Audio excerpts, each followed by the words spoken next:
உங்க பழைய நகைக்கு கிராமுக்கு 150 ரூபாய் கூடுதலா வாங்கி புது நகை எடுத்துக்கோங்க. அதே கம்மி சேதாரம் தான் உங்க லலிதால மட்டும்தான். துரைமுருகன் சார் தொடர்ச்சியாக தன்னுடைய இடத்தை தக்க வைத்துக்கிறதுக்காக தாவேகாவை நோக்கி அதிமுகவில இருந்து ரிலீவான அந்த எம்எல்ஏக்கள்லாம் வராங்க அப்படின்ற ஒரு கருத்து இருக்கு. குதிரை பேர அரசியல்னு சொல்றாங்க. கூட்டணியில் இருக்கீங்க, என்ன சொல்ல நினைக்கிறீங்க? இன்னும் தமிழகத்தின் முதலமைச்சராக தாவேகா தலைவர் விஜய் அவர்கள் ஆட்சி கட்டிலில் ஏறினதை திமுக, அதிமுக, பாஜக அவர்களால் ஜீரணிக்க முடியாமல் இன்னும் இந்த பிதற்றல் தொடர்கிறது. கிட்டத்தட்ட ஆட்சி அமைத்து ஒரு 45 நாள் 50 நாள் ஆயிடுச்சு. இன்னும் அவர் தமிழக முதல்வராக பாஜக தான் ஒரு ஆளுநரை நியமிக்கிறாங்க. ஆளுநர் போதுமான பெரும்பான்மை இருந்தால்தான் உங்களை ஆட்சி அமைக்க கூப்பிடுவேன்றாங்க. அதற்கான எல்லா வேலைகளும் அவர் ஆட்சி அமைப்பதிலே எவ்வளவு சிரமங்கள் இருந்ததுன்னு எல்லாருக்கும் தெரியும். எண்ணிக்கையின் அடிப்படையில் அவர் ஆட்சி அமைச்சிட்டாரு. உங்கள் கட்சியில் உங்களுடைய கட்சி தலைமை கிட்டத்தட்ட அவங்களுடைய பேக் போனாக இருந்த மைனாரிட்டி ஓட்ஸை இழந்து கிட்டத்தட்ட எம்ஜிஆர் அவர்களாலும் முன்னாள் முதல்வர் செல்வி ஜெயலலிதா அவர்களாலும் கட்டி அமைக்கப்பட்ட இவ்வளவு பெரிய ஒரு பேரியக்கத்தை மோடியா லேடியா என கேட்டு கிட்டத்தட்ட 1,85,00,000 வாக்குகளை வாங்கி ஒரு பிரம்மாண்ட பிம்பத்தை கட்டி அமைத்துட்டு போன அதிமுகன்ற ஒரு கட்சியை இந்த பக்கம் போறதா அந்த பக்கம் போறதான்னு தொடர்ச்சியாக பாஜகவுடன் கூட்டணியில் இருந்து தன்னுடைய பேக் போனாக இருந்த மைனாரிட்டி ஓட்டை இழந்து இன்னைக்கு வெறும் 1 கோடி வாக்கு மட்டுமே வாங்கக்கூடிய, அதுவும் ரெட்டலைக்கு கிடைக்கக்கூடிய வாக்கு. நீங்க எடை மறிக்க கூடாதுன்னா நீங்க பேசும்போது நீங்க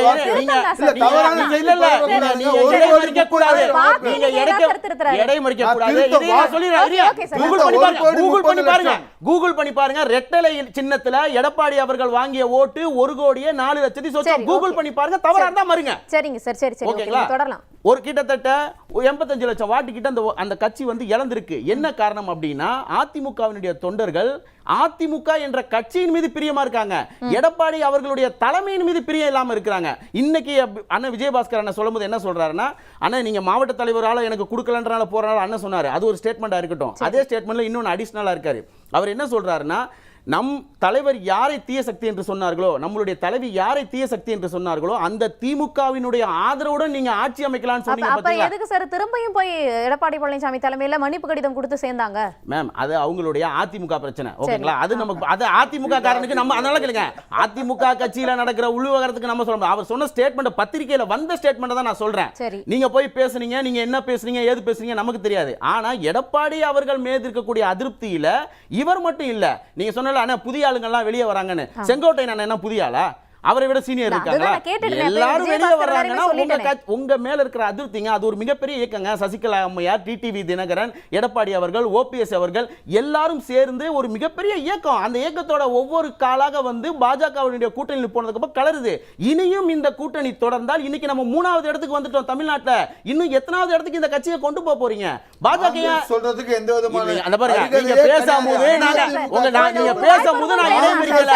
நீங்க பேசும்போது நான் இடைமறிக்கல. இருந்தா நான் பேசுவேன். உங்களுக்கு என்ன அருகதை நான் சொல்றேன். உங்க அருகதை நான் சொல்றேன். நீங்க இங்க உங்களுடைய அருகதை நான் சொல்றேன். உங்களுடைய அருகதை சொல்றேன். உங்களுடைய அருகதையை நான் சொல்றேன். உங்க அருகதையை சொல்றேன். உங்க அருகதையை சொல்றேன். சகிப்புக்காக பாருங்க. ஏன்னா சுடுது. என்ன மேட்டர் கேளுங்க. இப்ப அண்ணன் பேசிக்கிட்டே இருக்கும்போது மைண்ட் வாய்ஸ் நினைச்சு வெளியில ஒரு விஷயத்தை பேசினாரு. நீங்க கவனிச்சீங்களா இல்லன்னு தெரியல. அந்த மேட்டரை சொல்லிடுறேன். ஏன் நீங்க இவ்வளவு நாளா பதவியில் இருந்தது பத்தாதா, சம்பாதிச்சது பத்தாதான்னு மைண்ட் வாய்ஸ் நினைச்சு இந்த பீட்டில பேசியிருக்காரு. உள்ளுக்குள்ள மைண்ட் வாய்ஸ் நினைச்சு வெளியே பேசிட்டாரு. சம்பாதிச்சது பத்தாதா அவர் கொடுத்த ஸ்டேட்மெண்ட் தான். வீடியோ ரீவைண்ட் பண்ணி பாருங்க. அப்ப ஆட்சியிலிருந்து அதிகாரத்திலிருந்து நீங்க கொள்ளடிச்சிருக்கீங்க அப்படின்னு நான் சொல்றேன். நீங்க சம்பாதிச்சது பத்தாதான்றீங்க. திமுகவும் அதிமுகவும் சேர்ந்து ஆட்சி அமைத்தால் என்ன தப்பு?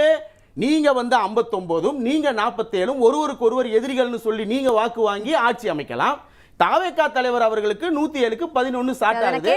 மற்ற கட்சிகள் சேர்ந்து ஆட்சி அமைக்கிறதுல என்ன தப்பு? தப்பு இல்லை இல்லைங்களா? சோ எம்ஜிஆர் அவர்களும் ஜெயலலிதா அவர்களும் உருவாக்கிய அதிமுக இன்னைக்கு கிடையாது. இப்போது இருக்க அதிமுக பாஜகவினுடைய சிறையில் சிக்க வைக்கப்பட்ட எடப்பாடி அவர்கள் தலைமையில் நம்பிக்கை இழந்தது. அந்த கட்சியிலிருந்து வெளியே வரவங்க எல்லாம் தாவேகா அரசு குதிரை நம்பிக்கை இழந்ததுன்னா அப்ப இப்ப இருக்கக்கூடியவங்க அதே நம்பிக்கையில தானே சார் தொடர்றாங்க. ஒரு ஒருத்தர வெளியே வந்துட்டு இருக்காங்கல, நிறுத்தலங்க. இப்படி நாகரிகமற்ற முறையில பேசுறீங்கன்னா நானும் பேசுவேன். புரியுதா? நீங்க பேசும்போது அமைதியா இருக்கணும். நீங்க பேசும்போது அமைதியா இருக்கணும். எங்களுக்கும் பேச தெரியும். அதுல வந்து ஒரு நிமிஷம். அதாவது தமிழக மக்களால் பதவி ஆசை பிடித்த தமிழக மக்களால் அதிமுக துணை தெரிஞ்சப்பட்டுச்சு. மூணாவது இடத்துக்கு அமிச்சாங்க. தமிழக மக்கள் 1 கோடி ஃபெயிலியர்ன்றாங்க. சரி நோட்ஸ் எடுத்துக்கோங்க சார். உங்க டர்ன் வரும்போது பேசுங்க. நீங்க பேசினா அப்ப நானும் நீங்களும் பேசினா யாருக்கு தான் கேட்கும்? நோட்ஸ் எடுத்துட்டு பதில் சொல்லுங்க, நானும் பதில் சொல்றேன் உங்களுக்கு. உங்களை பாருங்க, ஒரு கருத்துல நம்ம சொல்ல வந்து பாருங்க, உங்களை ஏத்துக்கல நீங்க வந்து நீங்க ரெண்டு பேரும் சேர்ந்து கூட்டணி ஆட்சி அமைக்கலாம். அதே வந்து ஆட்சிக்கு போறோம் நாங்க கூட்டணி அமைச்சா அது வந்து குதிரை பேரம். ரெண்டாவது குதிரை பேரம் நடக்கட்டும் இருங்க, நீங்க சொல்ற மாதிரி. அது எப்படிங்க ஒரு கட்சியில இருந்து மட்டுமே எல்லாரும் வெளியே போறாங்க? ஏன் மாற்று கட்சியில எல்லாம் வேற கட்சியில திமுக கட்சியில இல்ல மத்த கூட்டணி கட்சிகள் இல்லாம உங்க கட்சியில இருந்து மட்டும் ஆளுங்க வெளியே போறாங்கன்னு சொன்னா நீங்க உங்க நிர்வாகத்துல என்னன்னு பாருங்க, உங்க நிர்வாக பிரச்சனை என்னன்னு பாருங்க.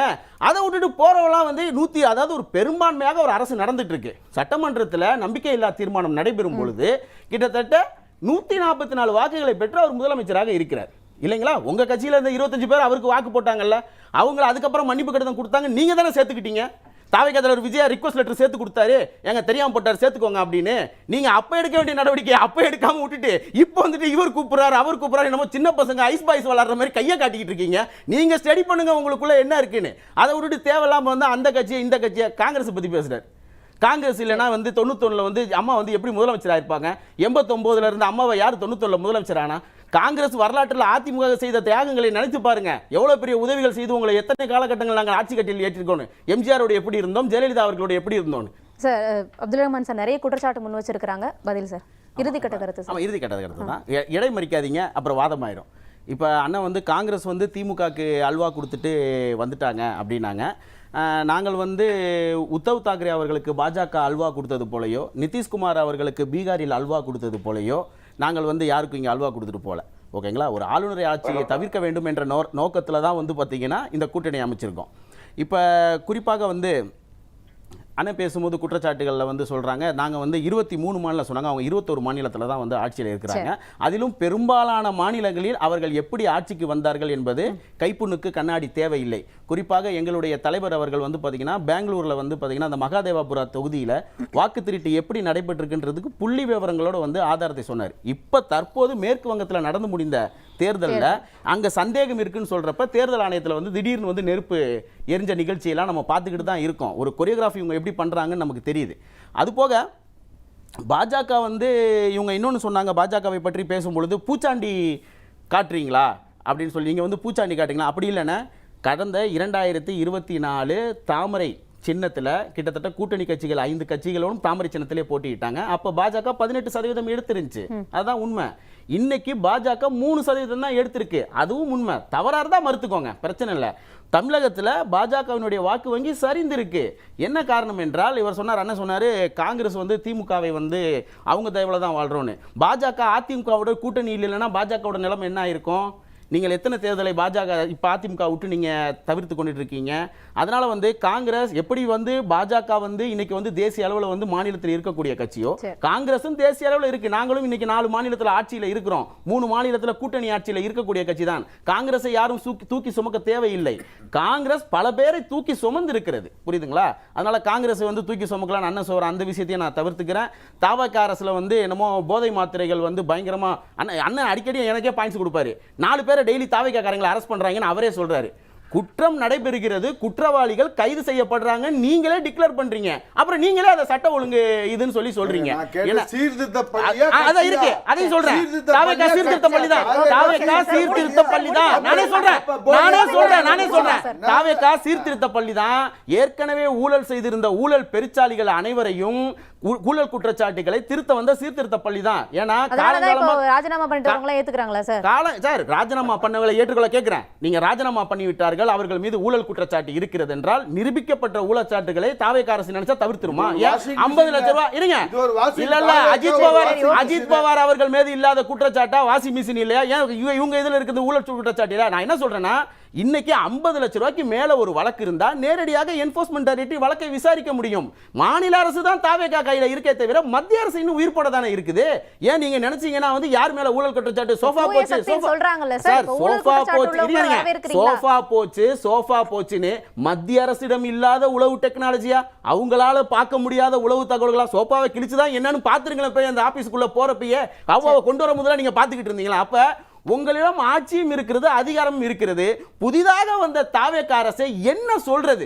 அவர் என்னதான் சொல்லுவீங்க நீங்க? அவர் ஒண்ணும் எதுவும் இப்பதான் வந்திருக்காரு, 45 நாள் ஆயிருக்கு, எல்லாத்தையும் சீரமைச்சுக்கிட்டு இருக்காரு.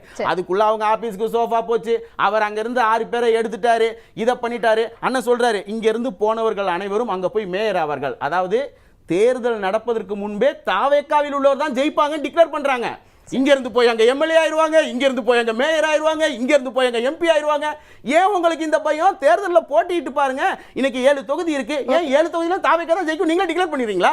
எதிர்த்து போரிட மாட்டீங்களா? நீங்க ஜெயிக்கிறதுக்கு வாய்ப்பு 7 எடப்பாடி ஜெயிக்க மாட்டாருன்னு அண்ணன் சொல்லட்டுமே, 7 வந்து திமுக ஜெயிக்கட்டுமே அவங்க சொல்லட்டுமே, 7 பாஜக ஜெயிக்கட்டும்னு அண்ணன் சொல்லட்டுமே. யார் வேணான்னா நீங்களா எப்படி டிக்ளேர் பண்ணுவீங்க? நடக்கிற தேர்தல் எல்லாம் தாவேகா தான் நடக்கும் நீங்க தானே சொல்றீங்க, இன்னும் நாங்க சொல்லலையே.